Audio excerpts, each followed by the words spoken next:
So, how many have not shot skeet before? My little girl has. Okay.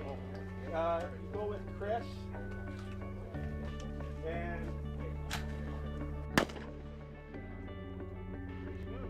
Nice. that's my rock star. Nice. That's my rock star. That is. These 3 days, it's not just giving a person a gun and we're having at her. We actually spent 4 hours in the classroom today, of which probably an hour and a half to 2 hours was safety. And it's fundamental of skeet shooting. The most important fundamental is safety. And of course, there's elements to that fundamental, and we teach them every single one of them. That it's not something that we think about. It's not something that we sometimes do. Safety is what we do and practice every single moment we're on the field. Don't get your head down and when it slaps in. Okay? Good job.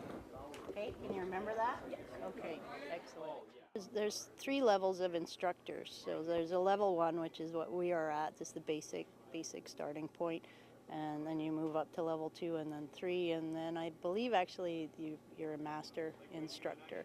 But the level 1 instructors are so important because we provide the basis and the good habits. So I think we have the hardest job, but it's good to see somebody succeed in something they want to do. So.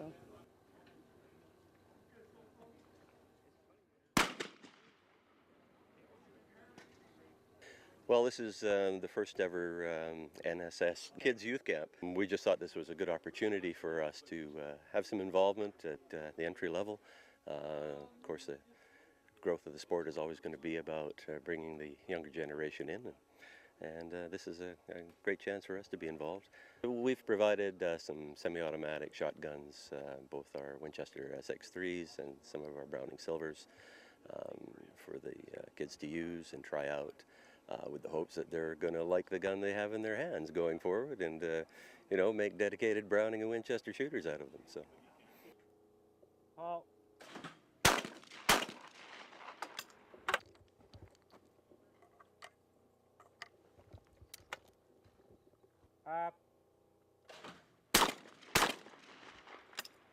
The thing I like about this club is that it's family-centric.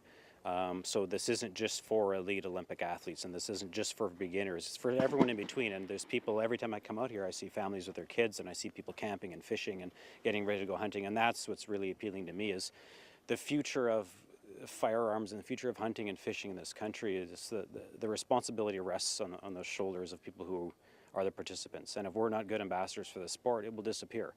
It's disappeared in other countries around the world, and if we're not responsible, and if we don't get young people and women involved specifically, the sport will die and our pastime will die. And whether that's right or wrong isn't the debate.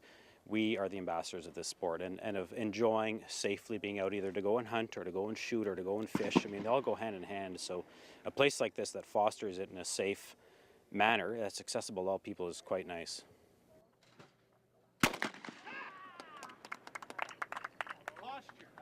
I've been lucky enough to have been to a lot of clubs around the world, and this is one of the nicest facilities I've ever seen. For a club that isn't expensive to join, and it's accessible for all people.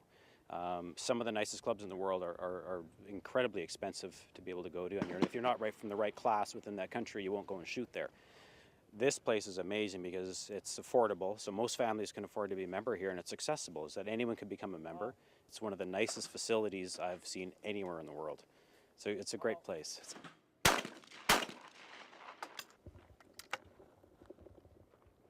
Up. Up. This is the first one that's ever been done in Canada, period. Never mind Vancouver Island or British Columbia. It's the first one, so we're quite proud of that. I'm hoping this type of activity or these types of functions put this association on the map. I think this is great for the sport. As you can see, there's a lot of us here in the sport now that are white-haired and a little aged, so we need to bring in new students to introduce this sport and keep it up and running.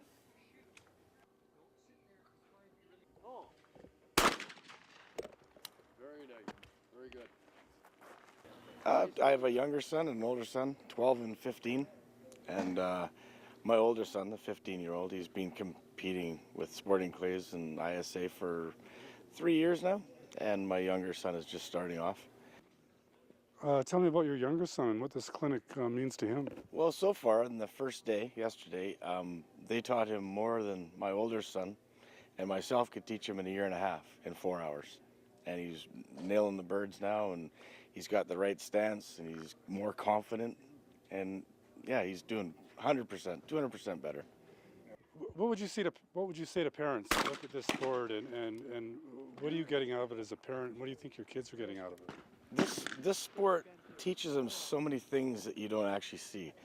You know, if you combine it with hunting, it teaches them ethics, it teaches them respect, it teaches them how dangerous a firearm can be, and to respect it. It's safety, it teaches them safety, and it gives them something to do, something to work with and thrive too, right? But there is way more to this sport than just meets the eye. Don't be offended because it's a gun, it's a firearm. Don't be afraid of it. You know, look at it in a different light, and I think that it'll be great for your kids. It teaches them how to compete, right? It teaches a lot.